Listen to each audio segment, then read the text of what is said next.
Hello, and welcome to Mysterious Events. I'm your host, Stephen A. Mackay, a writer and podcaster with a lifelong interest in the strange and unexplained. Today, I wanted to cover a topic that's affected, countless people, probably since we evolved from apes, and maybe even before that. Sleep paralysis. First though, just a couple of quick pieces of housekeeping. You might remember the last episode we covered the book The Jesus Mysteries. Well, best-selling author Gordon Docherty, who's written Assassin's Creed novels, as well as Hittite and Roman legionary stuff, is a listener of the show.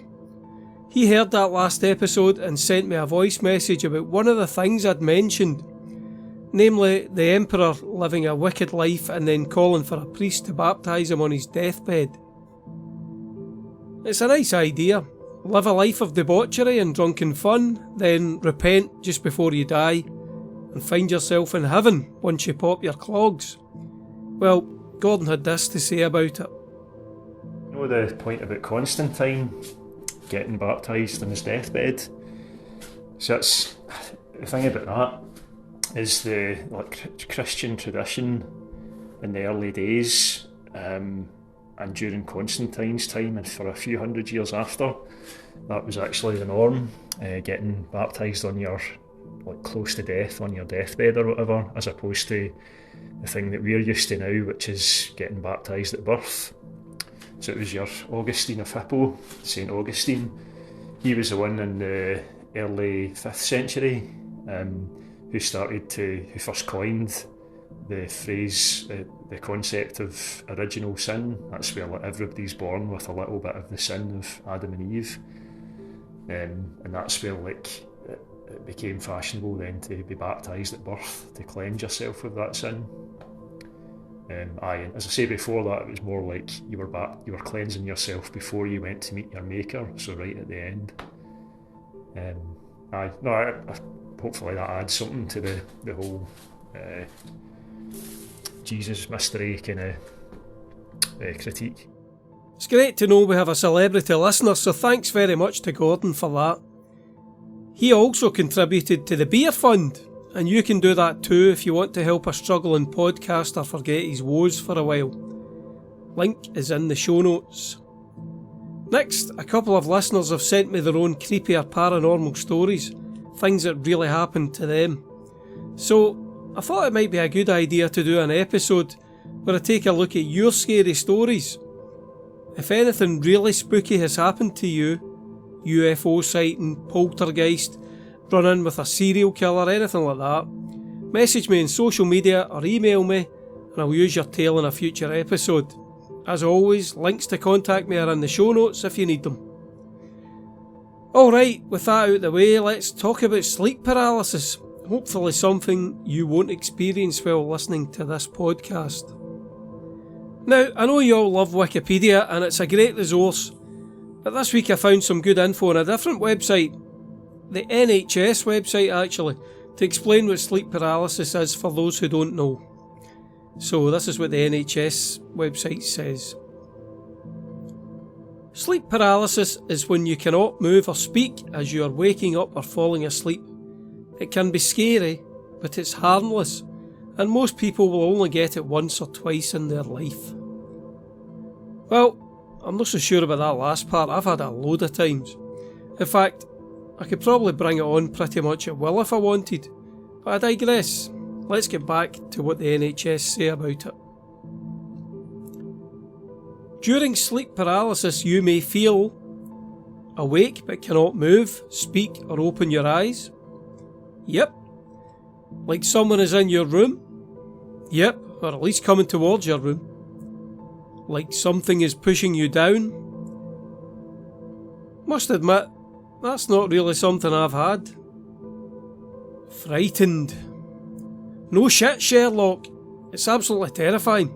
Well, to be fair, I had it so many times over the years that I eventually stopped getting too frightened when it happened.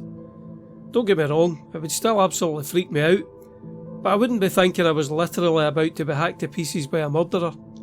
Instead, I would just feel a kind of normal fear that anyone would when they find themselves completely immobilised for no apparent reason. The NHS, which for those who don't know is the National Health Service in the UK, they say on their website, it's not clear why sleep paralysis can happen, but it has been linked with, and they list some stuff like PTSD, but, well, they say themselves it's not clear why it happens, so their list of causes is just speculation. Personally, I believe people with very active imaginations are more likely to suffer from the condition. I remember when I used to work in one of the whisky factories near Glasgow, there was a girl, I forget her name, but her claim to fame was playing a dead body in a Charlie Sheen movie, which I thought was great. Anyway, I was talking to her one day and she was telling me about all her creative endeavours. She clearly had a great imagination. So I said to her, Derren Brown style, how do you deal with your sleep paralysis? Well, she went pale, her face fell, and she looked at me as if I was psychic or something, and she said, how did you know about that? I just guessed because she was a creative person, but the fact that I was right was really interesting to me, and it showed me my hunch was possibly correct, Imaginative people suffer this condition more than others. Now, do the NHS have any advice on how to avoid sleep paralysis? Yes. You may be able to prevent sleep paralysis by changing your sleeping habits. Specifically, they advise, do not eat a big meal, smoke, or drink alcohol or caffeine shortly before going to bed. I'm not sure about that. I don't personally find any of those make a huge difference when it happens. I used to burn incense a lot and suspected that might cause it, but I haven't done that in years, so it was probably just a coincidence. Just like all these other things that they mention. The second tip on the NHS website is much more helpful, however, and it does completely tally with my own findings. Do not sleep on your back. This can make sleep paralysis more likely to happen. Yes! I'm pretty certain that every time it's happened to me I've been lying flat on my back. In fact, it started to happen to me so much when I fell asleep in that position that it became clear that that was the main cause, so I started sleeping on my side. That was a few years ago now, and I've not had an episode since. So there you go, that seems fairly conclusive. If you don't want to suffer any more sleep paralysis episodes, follow Dr. Mackay's advice and sleep on your side. Scientific or medical theories for the condition are, of course, not the only ones people have to explain it. In ancient times, it was believed that a female demon, a succubus, was the cause. It seems many, or even most people who suffer from it often see a woman during their experience. A terrifying demonic woman who sits in your chest, crushing the breath out of you. This idea inspired the classic painting The Nightmare by Henry Fuseli, or Henri Fuseli. I don't know how you pronounce it, he's Swiss I think. Which shows a naked woman asleep or unconscious in bed with a demon sitting on her chest leering at the viewer. It's pretty horrific and quite Lovecraftian, and gives you a good idea of what happens to people when they experience sleep paralysis. I'm 47 now and I've suffered with the condition since I was at least 17. I don't really remember it happening before then, or talking to anyone about it before that point, and it actually coincides with me buying and moving into my first house. I had a mortgage when I was just 18, so it's possible that kind of stress contributed to it happening. I was also reading some more mystical, spiritual books at that time, with a lot of mythology, fantasy, and even occult stuff, like Colin Wilson's book, which I seem to remember was just called The Occult. Things like that I was reading. So yeah, it could be my mind was just more receptive to that kind of weird of experience. So what usually happens to me is that I'll be lying sleeping quite happily. In the early days, it seemed to happen more as I was drifting off, but later on it would happen at any point in the night. So I'll suddenly wake up, or believe I've woken up, and somehow I'll know there's an intruder inside the house coming to get me. Again, around this time, I'd bought a couple of replica swords, like the Sword of the Witch King from the Lord of the Rings movies, and a cheap version of King Arthur's Excalibur. Obviously not historically accurate, but sharp enough to do you some damage. So I had these displayed in my living room wall, and it did worry me that someone could break into that room and have a massive sword to attack sleeping me with. So it's quite simple to trace where my experience was coming from at that point. Anyway, during these experiences I would know someone was in my house. Not a demon or anything like that, usually just a man. I'd sense them coming along the hall to my room, and sometimes I'd even be able to catch a glimpse of them at the door looking in at me. Now, I'm sure you can understand why this would be absolutely fucking terrifying for anyone. But then you add into the mix the fact that I could see everything, but I was physically paralysed and unable to move to defend myself. Think about that for a moment and imagine the fear it brings. You can move your eyes, you can see your murderer coming to get you, but you're unable to run away, scream for help, or raise a hand to ward off any attack. Genuinely horrible, it's something from a horror movie.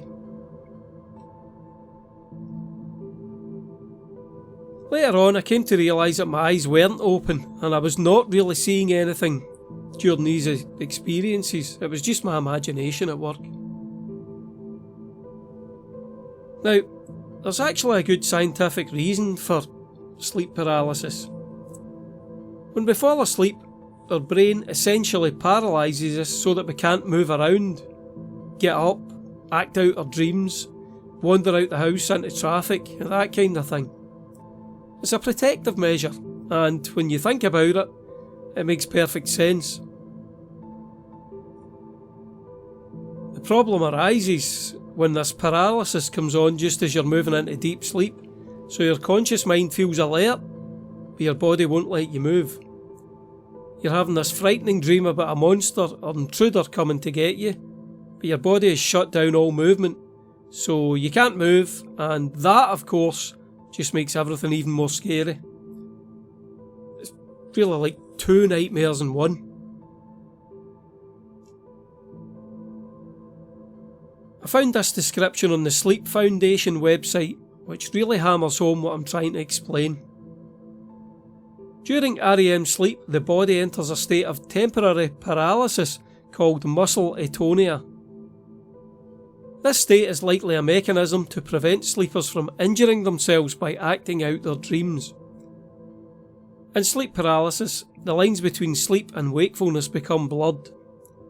As a person is at the edge of waking up or falling asleep, they become aware of their surroundings while their muscle paralysis continues for a few seconds to several minutes. This means that they can think, see and breathe while they lie awake, but they are unable to move their body. Yep, real scary shit. I'm going to go off on a slight tangent here. I've been giving you scientific explanations for sleep paralysis and it all makes perfect sense. I would say that about 99% of my own experiences follow the same pattern. Lying on my back with my eyes closed, a human intruder sensed somewhere in my house coming to attack me. However, I had just one thankfully, experience that was markedly different to my usual ones. This goes back to the early days when I was about 18 or 19 and living in my first house with just my two dogs who were very protective of me. I'd fallen asleep with the light on, the wee bedside lamp, and I was probably reading a book. So I woke up, or at least I believed I'd woken up. I could see my room with the light on, I could feel the dogs in the bed at my feet, and there was no feeling of terror. I could not move, however. As I lay there, a small being about the size of a child walked into my room, right up to the side of my bed and stood there. I'm actually getting chills as I remember this. it was a classic grey alien, like you'll have seen on the cover of Whitley Strieber's book Communion, and well, all over pop culture nowadays. A small, skinny being with a large head, hairless, small eyes, no real mouth, and no real nose either, just a couple of wee dots for nostrils. This is what had just walked into my bedroom.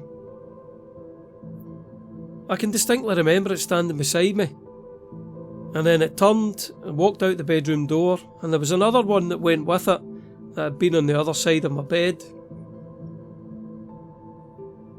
Now, I just want to reiterate, this was not like any sleep paralysis experience I'd had before then, or since. In the 30 odd years I've been having them, this was the only time I had anything like this happen to me. And to make it even freakier, I had one of the old clock radios on my bedside table. You know, the ones with red light up digital numbers that told you the time in the dark. Well, I distinctly remember looking at this as the grey alien was beside me and reading the time. It was, let's say, I don't remember exactly, but it was, for talking's sake, 3:32 am. When the alien walked out of my room, my eyes followed it as it went, and then a short time later I was able to properly wake up, like genuinely wake up. You know, I was fully awake at this point. And of course, I thought I'd had a nightmare, but I turned and looked at the clock and it was like 3:33 am, like basically 1 minute after the time that I'd seen in this apparent dream. So that really freaked me out even more, because as far as I knew I was asleep with my eyes closed. So how the hell did I know exactly what time it was on the clock, to within a minute? Was I abducted by aliens? Who knows? I did read a lot of magazines and books about the topic, so I was primed to believe something like that could happen, and did happen. I don't really think it did. I think it was most likely just a very realistic sleep paralysis event. True, it was different to any I'd suffered before or since, but it could just be that I ate something different that day and it slightly modified the chemicals in my brain that night. Or I'd seen an alien on the TV that day, or, you know, whatever. The X-Files was really big back then and I was a big fan. Me and my wife used to watch it all the time. And aliens were everywhere really. You know, remember that alien autopsy thing at the time? That was about that point. So, the thing is, I have a very fertile imagination. That's why I'm a novelist. My brain can create realistic, weird scenes. And we all know dreams can be crazy at times, even if you're not an author. What this particular experience did for me though, was make me wonder if reported alien abductions can be explained by sleep paralysis. You know, someone like Whitley Strieber, who famously got taken away by grey aliens numerous times in his life. His experience, and tons of others I've read about, closely matched what had happened to me, to some extent anyway, you know, the beginning of them. Now, I don't think you can explain all alien abduction cases so easily. Some abductees seem to have bizarre implants in their bodies and things like that that can't really be explained by a dream-like state. However, I would suggest that a huge number of reported abductions could definitely just be sleep paralysis. You know, events that aren't recognised by the experiencer. I put two and two together because I've had it happen so many times, and generally with only mundane hallucinations accompanying the experience. But what if you only ever had a handful of sleep paralysis events, and every single one felt like a realistic encounter with grey aliens? Of course you might think it was really happening. I wouldn't blame you. Seeing is believing, after all. You can then go further and ask if other supposedly paranormal events that occur at night are sleep paralysis. Ghost sightings, for example. I usually think a man has come into my house when I have sleep paralysis. And there was that One time I saw aliens. But what if you were more interested in ghost stories? Would you see or feel a spectre? Or what about those people who see fairies in the countryside? I mean, there have been many sightings over the centuries, and not obviously are admitted fakes like the Cottingley fairies turned out to be.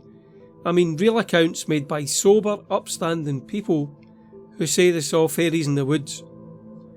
Could it be the experiencer had drifted off and had a sleep paralysis experience, seeing a tiny man in leprechaun garb rather than an alien or a succubus? Why not? Again, I'm not trying to say all paranormal events can be explained away like this. Of course not. But perhaps some of them can. Probably quite a lot, don't you agree? I don't think this belittles or does away completely with paranormal or supernatural explanations for things. On the contrary, phenomena that cannot be explained in this way take on even deeper significance.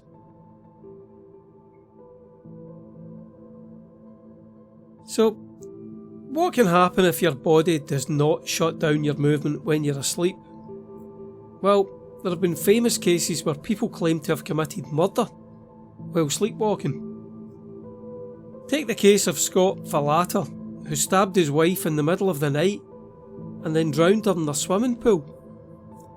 He claims he doesn't remember any of it, and it happened while he was asleep. Or Jules Lowe in the UK, who beat his own 83-year-old father to death while apparently sleepwalking. He was acquitted. It's a terrifying thought that something like this could happen to anyone, any one of us, without us even knowing that we'd done it. The human brain is a strange thing. No wonder our body shuts us down while we're asleep. On a lighter note, I had a friend years ago who would fall asleep on his couch every time he was drunk. The rest of us would be watching TV and stuff like that, and he'd just crash out. I vividly remember him waking up one night, absolute terror on his face as he looked at me, and then pointed at the wall and shouted, "Spider! Fucking spider!" And then he just lay his head back down and fell into a peaceful sleep again. Me and the other folk that were there thought it was absolutely hilarious, as well as bizarre, but when we told him about it in the morning, he had no recollection of it happening. So, sleep paralysis is bloody terrifying. As someone who's dealt with it for decades and, in fact, seem to have cured myself of it, what tips do I have for those suffering from the condition? Well, first, as I say, don't sleep on your back.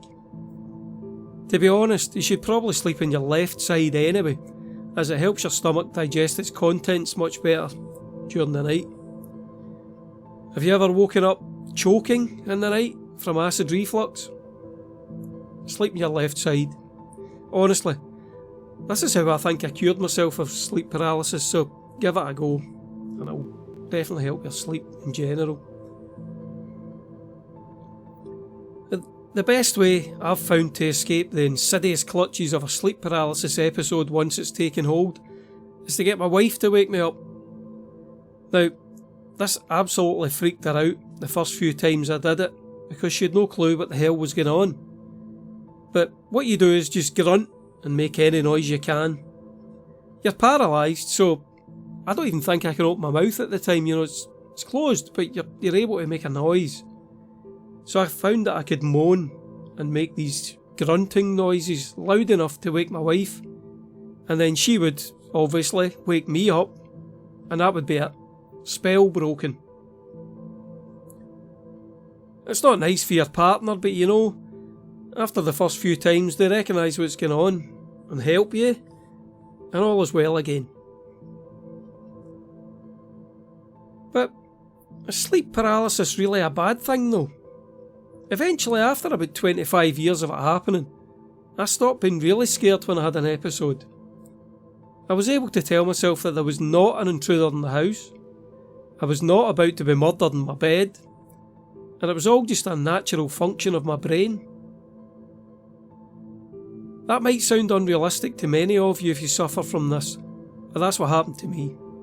Don't get me wrong, it was still scary, because you're literally paralysed, and that's obviously deeply unpleasant. But I no longer felt the total horror of previous years. Just accept what's going on, remind yourself that it's not real, and slowly your body will relax and all will be well. Or grunt and moan until someone tells you to shut the fuck up and gives you a kick, and you'll quickly be back in the land of the living. Thinking about it now, we had a burglar alarm fitted a few years ago. And we also have the most alert little guard dog, Pippi. You'll already know her if you follow me on social media. She wakes me up if so much as a hedgehog wanders past the house during the middle of the night. It's incredible. I've never known a dog as alert 24/7 in my whole life. So, the dog and the burglar alarm have maybe soothed my anxieties about an intruder being in the house. The swords are all kept upstairs as well, locked out of the way, so maybe that's contributed to my lack of sleep paralysis episodes in recent years. Maybe something to think about if you're really struggling with it. Get a burglar alarm or a crazy wee dog. And obviously keep your swords well out of the way. But just in the idea of whether sleep paralysis is a curse or perhaps a strange blessing that imaginative people have, I actually used my knowledge of it in one of my historical novellas. Night of the Cross was a kind of tribute to H.P. Lovecraft, but in a medieval setting, and with a hospitaller knight as the hero. So I thought it would be interesting to have him facing a more modern demon, some from recent folklore, so I decided on Slender Man. Here's a passage from the novella. See if you can recognise these feelings yourself, if you've ever had sleep paralysis. And if not, this really give you a good idea what it feels like. Sir Richard awoke, a sense of impending doom flooding through him, and he lay still, wondering what had disturbed his sleep. He could hear nothing, but the feeling of intense danger grew in him, and he made to reach for the sword that lay propped against the bed by his hand. Panicking, he realised he couldn't move, and he tried to cry out to warn Jacob, but his mouth wouldn't open. Terrified now, he strained to work his vocal cords, to make some kind of sound, even a grunt, but his body refused to respond, and he lay, pinned to the straw mattress as something came into the room. Jesus Christ almighty, what the fuck is that?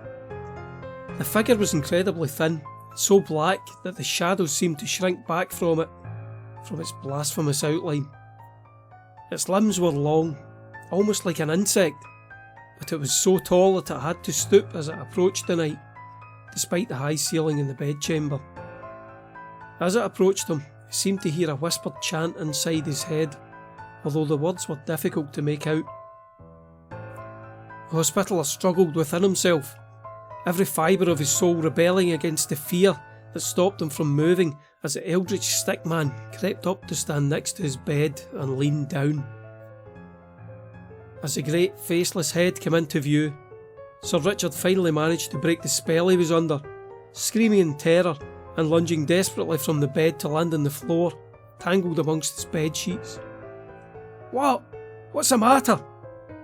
Jacob had come instantly awake and stood, dagger held defensively before him, gaze darting around the room for signs of an attack before looking down at his master on the floor. "Lord God Almighty!" Sir Richard gasped, his eyes wide, staring at the door which was firmly shut, the latch still locked in place. "God Almighty," he repeated, making no effort to stand, but grasping the hilt of his sword and holding it against his chest, which rose and fell as if he'd been running. "A dream," he mumbled to his worried sergeant at arms. "Just a dream, although a very, very vivid one. Go back to sleep." He climbed back into bed and rearranged the thin covers over himself, the fear fading slowly as his brain accepted the fact there was no hellish stick figure in the room, and it had all been nothing more than a nightmare. Eventually, he slumped back onto the pillow praying to God that the dream wouldn't return. Does any of that sound familiar? I really like the passage because it's real to me. I could never have written it if I hadn't experienced sleep paralysis, so, perhaps it's not always a bad thing. Now, apparently something like 1 in 20 people have experienced sleep paralysis, but I'd be willing to bet that probably more like 10 in 20 listeners of this podcast have experienced it. If you have ever suffered a really terrifying event, something out the norm like my alien abduction, please get in touch and I'll do an episode featuring your stories. My contact details are in the show notes as always, or you can easily find me on social media. Just search for Stephen A. Mackay, author. Well, that's it for this episode of Mysterious Events. If you're enjoying the show and you'd like to support us with the running costs, you can buy me a beer at the link in the show notes. And if you'd like to hear more from me while you wait for the next episode, check out Rock Paper Swords, the historical action and adventure podcast that I co-host with best-selling author Matthew Harvey. The link is in the show notes again. Please also take a look at my historical adventure novels. Most are free with Kindle Unlimited. My newest one, Sword of the Saxons, comes out on the 4th of July this year. Cheers all, and until next time, seek the mysteries.